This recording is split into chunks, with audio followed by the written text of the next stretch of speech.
Well, good evening and welcome to Tucker Carlson tonight. President Trump's travel ban officially went into effect just a few seconds ago. We'll get to that momentarily. But first this morning, Washington melted down. You may have heard about it. Not because war broke out or the economy collapsed. Worse, the president tweeted something nasty about cable news hosts. In case you're returning from New Zealand tonight and missed it, here's what he wrote. Quote, I heard poorly rated Morning Joe speaks badly of me. Don't watch anymore.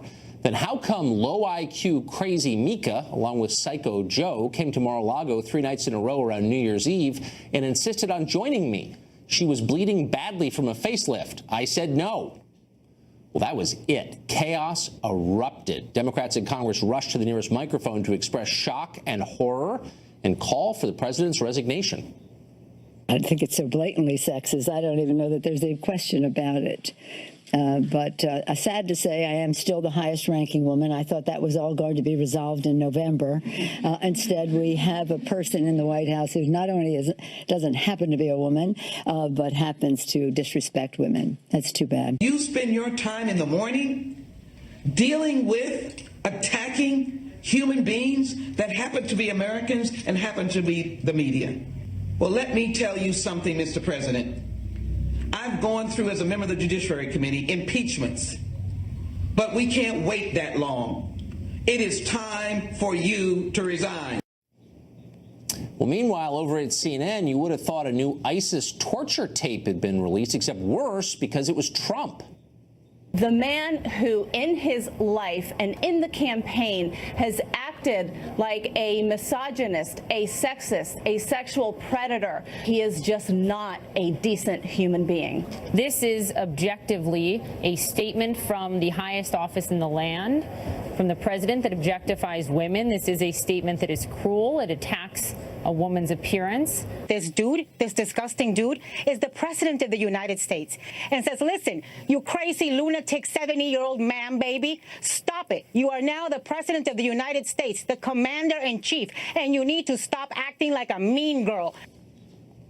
Got that? Because Trump attacked one woman, he attacked all women. He's a sexist because he's acting like, quote, a mean girl, which is suddenly a feminist thing to say, despite the fact it's an attack on girls.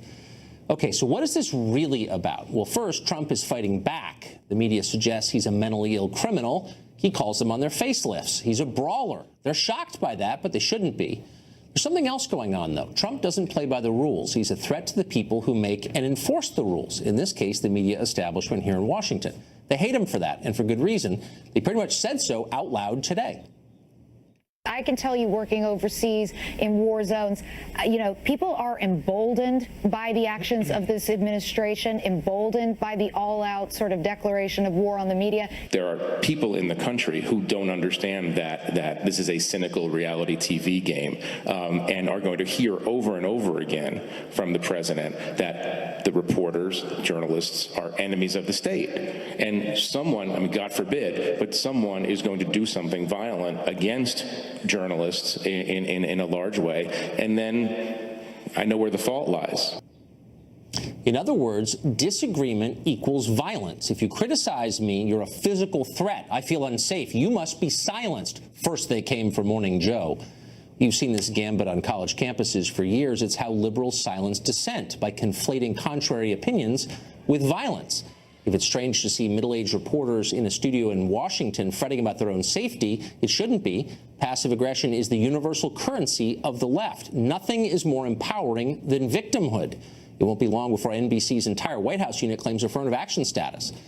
So the left's response to this is predictable and silly. No surprise there. But that is no defense of these tweets. They were stupid and they were counterproductive. They achieved no policy objective. They elevated a televised sideshow to cultural icon status. They brought joy to the left while embarrassing the president's supporters. They allowed liberals to crow about the degradation of the public square, even as they financed their campaigns with donations from Hollywood sleaze merchants. Let's be totally clear about this and not lie about it. The left doesn't hate Trump because he's vulgar, though he is. They applauded when Barack Obama vacationed with rappers. They think Lena Dunham is an artist. They hired Kathy Griffin. No, they hate Trump because he's a nationalist who says the interests of America and its people ought to come first, and that's fine. Let them hate him for that. The rest of the country loves it. That's the real tragedy of today's tweets. They were a diversion. When the president talks about the people who elected him, he wins. When he talks about himself, the left does. The president was not elected to pick fights with TV hosts. He was elected because he promised an agenda the country actually needs, but nobody else but him was offering. So in case he's watching tonight, here's a quick recap of what the campaign was about. Secure the border, keep America out of pointless wars, replace Obamacare with a system that expands affordable coverage for the middle class, bring jobs to the heartland, push back against the vultures on Wall Street. That's why people voted for Donald Trump. That's what he ought to do. If the press doesn't like it, ignore them. If members of his staff try to divert his energy to other agendas, fire them. Rarely has a president been elected with a clearer message, a clearer mission, restore the middle class. If he sticks to that, he will win. If he doesn't, he won't. Joining us now is former Speaker of the House, Newt Gingrich, author of the New York Times #1 bestseller, Understanding Trump. Mr. Speaker, thanks for joining us. Great to be here. So I think you understand the president. I don't understand why he would get in the way of what is a successful and needed message, soft nationalism, soft populism, with a distraction like this. He is an instinctive gut fighter. It bred into him probably by dealing with Page 6 in New York in the 1980s. It is so deep in his psyche that you hit him, he punches you. He doesn't think, would it be good to punch you? Would it be bad to punch you? He punches you. And look, I don't defend some of the stuff he does. I've told him to his face. I think that I love about 80% of his tweets. We negotiated, I got up to 90. But the last 10% is hopeless. And it's just who he is. It's, you know, in many ways, he's an extraordinary historic figure. In some ways, you wonder, why does he undercut himself? And maybe eventually he'll learn not to do it. But it's integral to his personality. You hit him, he's going to hit you back. Is there someone in the White House who works for him who has authority there, with a clear list of the objectives he articulated on the campaign? And by the way, the other night when he spoke in Iowa, keep the country out of pointless foreign wars, restore the middle class, jobs. Yeah. Do you think they're focused on those things? Look, I think 98% of the time, President Trump gets focused. He wants to make America great again. It's not just a slogan. He wants to create jobs. He wants to reform regulations. He wants to fix the health system. He wants to fix the tax system. And then about 2% of the time, he goes back to being the Donald Trump who used to be, a private businessman saying whatever he wanted to.